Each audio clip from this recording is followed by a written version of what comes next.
Number 11 wants us to use a calculator to evaluate the function at the indicated values and then round to 3 decimal places.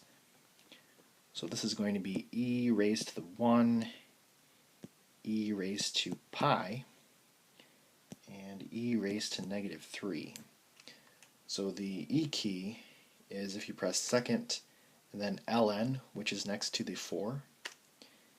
So e raised to the 1 is 2.718, which that should make sense because when we talked about e, we said it was 2.72. So this is really just e, but to 3 decimal places.